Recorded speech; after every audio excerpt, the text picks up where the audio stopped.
So I got like 3 hours of sleep last night because I went to sleep at 12 and then woke up at around 3:30, which was awful. I couldn't get back to sleep after that though. I tried putting on a sleep mask, having audio, quiet audio going, which usually gets me to sleep, and it couldn't do it because I have a problem where if I wake up during the middle of the night, I literally can't get back to sleep. No matter how hard I try, no matter how relaxed or calm I am, my body cannot get tired again. I'm not sure why, but it seems to be wired in a way where I only get tired again later in the day. So, like several hours after I woke up, I will fall asleep again, usually at like 10 a.m. or 11 a.m., and then I'll wake up sometime in the afternoon when I normally wake up. It's really fucking weird. I had a nice sleep schedule for like a little bit where I was waking up at around, geez, was it like 6 a.m.? I was waking up at 5 a.m. for a little bit, but I was waking up around 6 a.m., 7 a.m. most of the time, sleeping at like 8 or 9. And that was nice.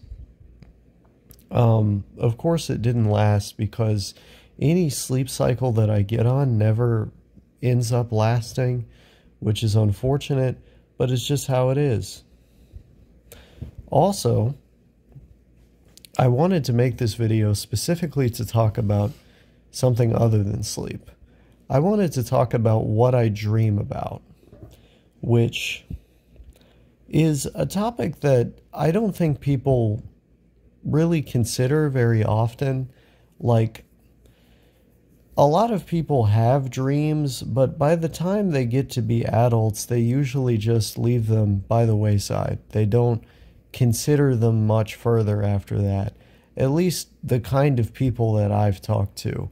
Like, for example, I was at the grocery store yesterday, and the clerk that was there, I don't know, we were just talking for a little bit. And it took only a couple seconds for him to say, "Oh yeah, man, I've learned that life is all about lowering expectations. The way that I see it, if I wake up and I haven't died, good. But then, if one day I don't wake up, well, I don't have to worry about that anymore." And I was just like, God damn, you were just like a random worker at a store, and you're like going into this existential rant to me. Now, of course, it was in good fun. I could tell he was trying to make a joke, but he kept going on like that, like it didn't stop there. Until the interaction was done and we left the store. I was just like, God damn. Guy reminds me of myself when I was working, or at least who I tried to be when I was working, when I wasn't trying to be all SpongeBob SquarePants in that bitch. I was trying to do the full-fledged wagey numbing in the way that guy was. But I doubt that guy really considers his dreams much anymore. And I think that's the case in a lot of people's lives. I was going to say these days, but honestly, with the way wage labor has been for the past couple 100 years, I think people have been thinking this way for a while. So, I think it's worth discussing on YouTube to perhaps inspire some of you to think about the same thing. What I dream about is actually pretty simple. It's not anything grandiose or spectacular. It's literally just having my own little piece of land, preferably in Vermont, but I would take it pretty much anywhere as long as it's not super hot there.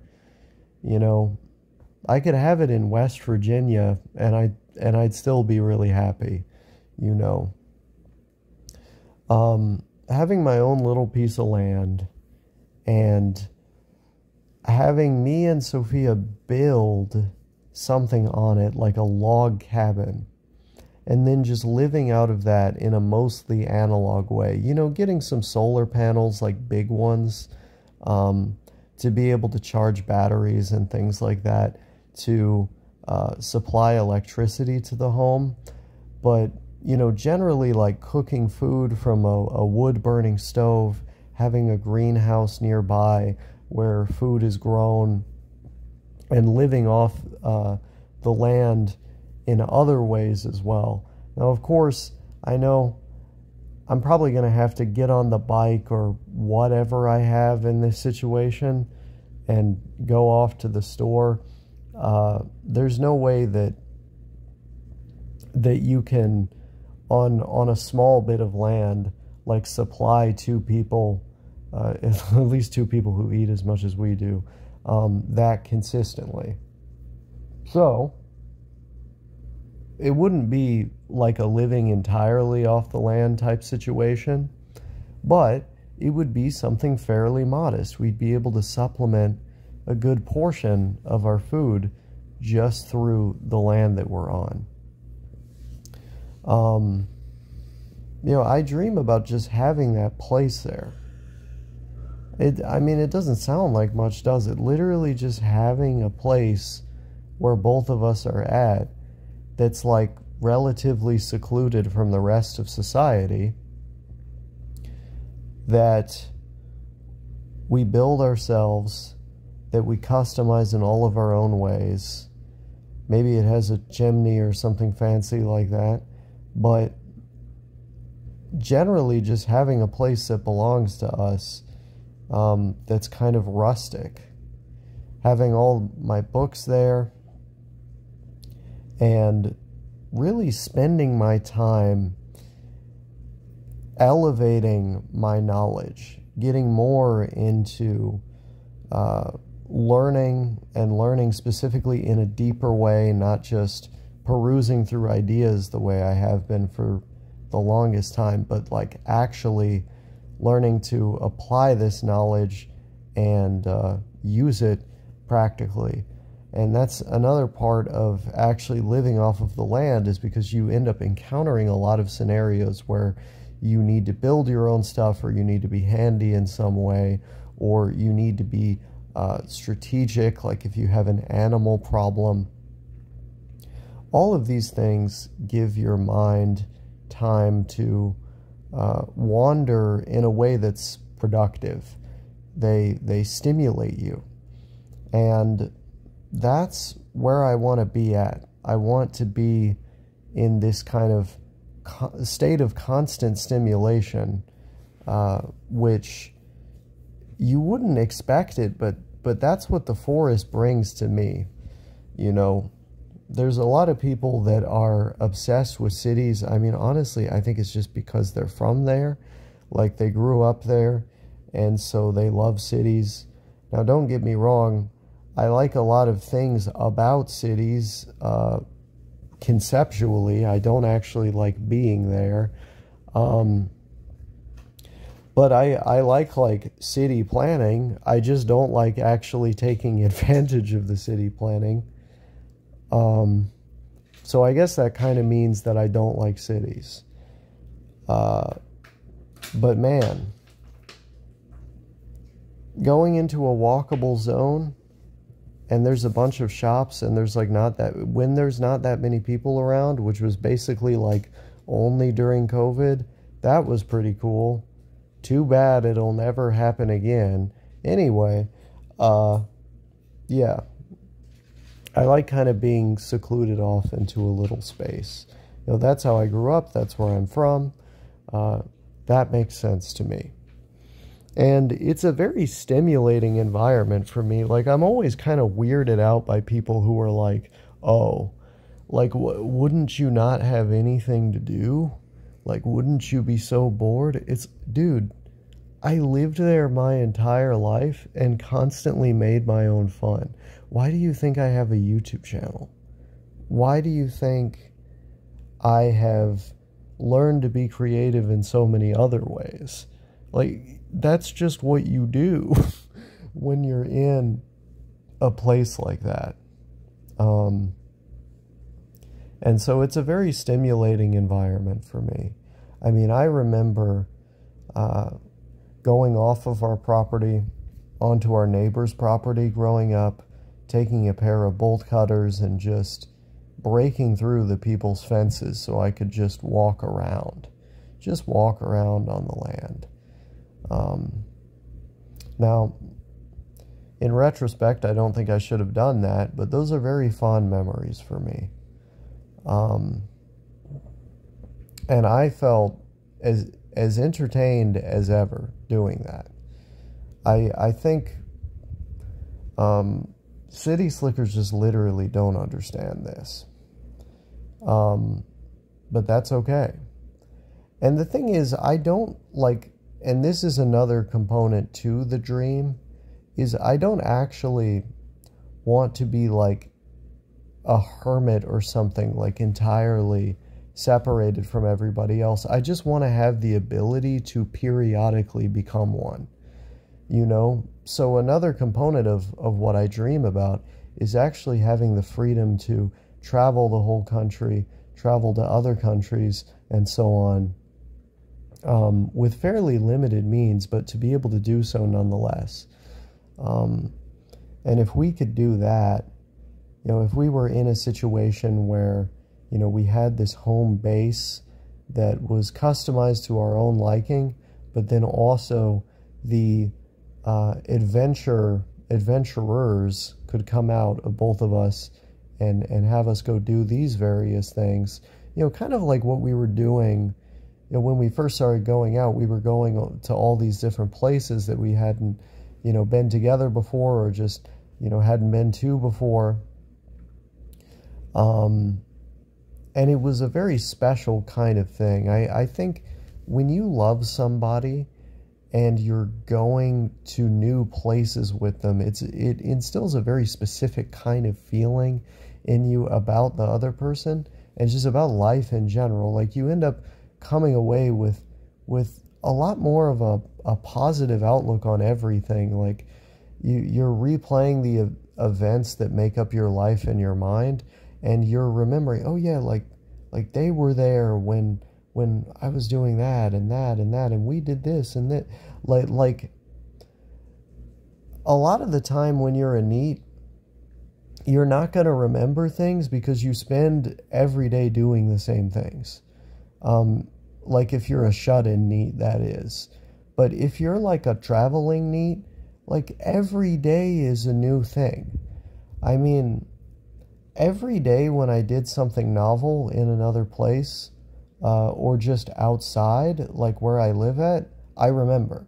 I can remember very clearly. I can remember how I felt, the sights, the sounds, the smells, where I was, and I can recollect each event from that day for the most part. I cannot do that with most days that I've spent being a shut-in from like the recent years.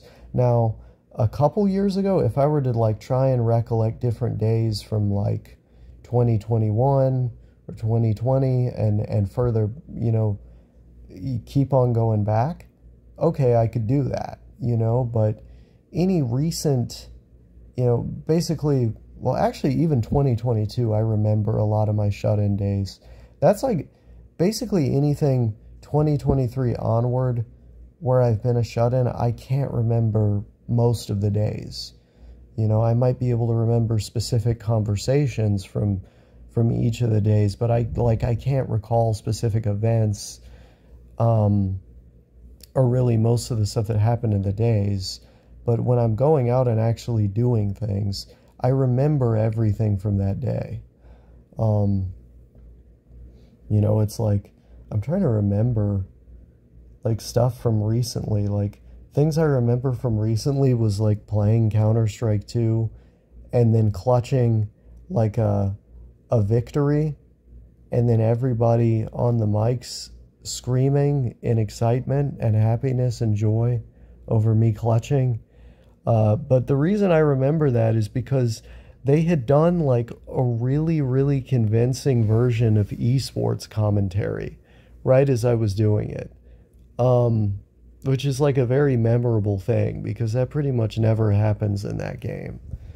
And I remember playing Resident Evil 4 all the way to completion in like 3 days, which was cool just because it was a game that isn't Counter-Strike 2, and also because I played it on that tiny thing over there on the PS2, which is I had never really played the PS2 version before. And it had this like kind of grainy look to it that was really aesthetically satisfying. And I had a lot of fun, even though I was replaying that game. There were like little bits from it that I didn't remember that felt new. And my strategy and resource management had been like way more locked in than in any of my previous playthroughs. So I breezed through it a lot quicker. And with more ease. And it was sick, you know? Honestly, I think I played smarter because I didn't really feel that scared for the most part. Because I don't get scared playing survival horror games anymore. But it was very fun nonetheless. Now, like, do I remember anything else from recent memory? Not really. You know, really, not really. I'm sure if I tried to really, like, look through, I could find a couple things, but, you know, when you're spending a lot of time indoors, it's just not going to display as prominently in your memory. And, I think you need a lot of unique events happening in your life in order to have a more profound sense about your life, like, oh, the life I'm living is really good. You know, these things are, I'm having a good ass time. This is a nice world we live in. And I think, you know, spending time with other people outside, actually doing things, building things, chopping wood, what have you, is much more likely to instill that kind of meaning, that sense about the world, than just like sitting around doing the same thing, literally the same thing all the time. Actually, now I challenged myself to like look through the events, and I remember everything, every individual thing I did yesterday. So I don't know why I'm acting like I don't remember anything. I guess it just feels like I used to remember more stuff. I don't know. I think I just kind of, I kind of took the strength out of the point that I just made by saying that. It probably applies to other people though. And like, if you got a special person, maybe do stuff with them. I guess that's what I dream about. Doing stuff with my special person.